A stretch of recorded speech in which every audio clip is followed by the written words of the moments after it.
नमस्कार, मैं आपके साथ अंजना और आप देख रहे हैं ग्लोबल इंडिया टाइम्स न्यूज। आइए सही चीज को सही लोगों तक साझा करें। नमस्कार, स्वागत है आपका हमारी इस विशेष रिपोर्ट में। आज हम एक संवेदनशील और महत्वपूर्ण सुप्रीम कोर्ट के फैसले पर विस्तृत संवाद लेकर आए हैं। इस फैसले का सीधा असर अमेरिका में जन्म के आधार पर नागरिकता, बर्थ राइट, सिटीजनशिप पर ट्रंप सरकार के विवादित प्रयासों पर पड़ा है। पृष्ठभूमि और ट्रंप का आदेश 20 जनवरी की सुबह डोनाल्ड ट्रंप ने राष्ट्रपति पद की शपथ ग्रहण के बाद एक एग्जीक्यूटिव ऑर्डर जारी किया। इस आदेश का मकसद था बर्थ राइट, सिटीजनशिप पर रोक लगाना, जिसके तहत अमेरिका में जन्म लेने वाले बच्चे स्वतः ही नागरिक बन जाते थे। ट्रंप के समझ में यह नीति अवैध आप्रवासियों को फायदा पहुंचा रही थी, जिसके परिणाम स्वरूप जिम्मेदार आप्रवासन नीति लागू नहीं हो पा रही थी।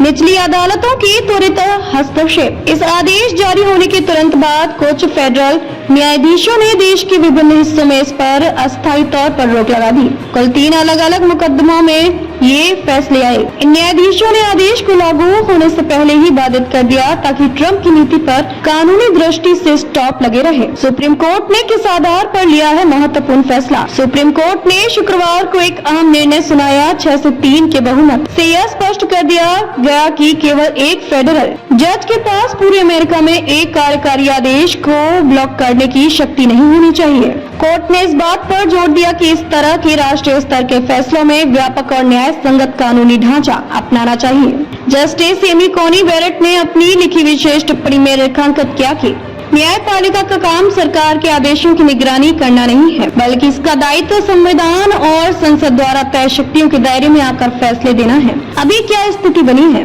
हालांकि इस महत्वपूर्ण फैसले ने ट्रंप के एग्जीक्यूटिव ऑर्डर को स्थायी रूप से नहीं रखा है, लेकिन कोर्ट ने स्पष्ट किया है कि यह आदेश अगले 30 दिनों तक लागू नहीं हो सकेगा। इस दौरान जन्म लेने वाले बच्चे अमेरिका की नागरिकता प्राप्त करना जारी रखेंगे बिना किसी पाबंदी के। इसका मतलब है कि फिलहाल जन्म के आधार पर नागरिकता देने की परंपरा बरकरार है, मगर आगे इस आदेश की वैधता पर गहन और निर्णायक कानूनी लड़ाई चलेगी।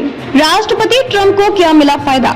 सुप्रीम कोर्ट के इस हस्तक्षेप से ट्रंप को एक महत्वपूर्ण कानूनी जीत मिली है। अब भविष्य में जब कोई समान नीति लागू करने की कोशिश करेगा तो उसे सिर्फ एक जज की प्रभावशाली रोक का सामना नहीं करना पड़ेगा। इसके लिए मुकदमेबाजी को और मजबूत बनाना होगा, जिसमें कई पक्षों की भागीदारी और विस्तृत कानूनी तर्क युक्त बहस शामिल हो। व्यापक प्रभाव और आगे क्या हो सकता है? यह मामला सिर्फ निजी स्तर पर ट्रंप की नीति तक सीमित नहीं रह गया। यह एक पूरे संविधान और संविधान के 14वें संशोधन 14th अमेंडमेंट के तहत नागरिकता के अधिकार पर पुनर्विचार का संकेत है। अब अदालत को यह तय करना होगा कि जन्म के आधार पर नागरिकता की गारंटी संविधान की संरचना का अभिन्न हिस्सा है। यह इसे कार्यकारी आदेश द्वारा बदला जा सकता है। कानूनी विशेषज्ञों का मानना है कि इस संवैधानिक सवाल पर अब दीर्घकालीन लड़ाई तेज हो जाएगी। इसमें महासभाएं, राज्यों, अप्रभास समूह और मानवाधिकार संगठन शामिल हो सकते हैं और न्यायपालिका के विभिन्न स्तरों पर तर्कों और बहसों की लंबी प्रक्रिया होगी।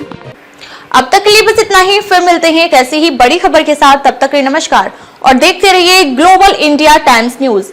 अगर आपको वीडियो पसंद आया हो तो लाइक करें व शेयर करें। ऐसे लेटेस्ट अपडेट पाने के लिए बेल आइकन प्रेस करना ना भूलें। अगर आप हमें फेसबुक या फिर इंस्टा के माध्यम से देख रहे हैं तो हमारे पेज को फॉलो जरूर करें। धन्यवाद।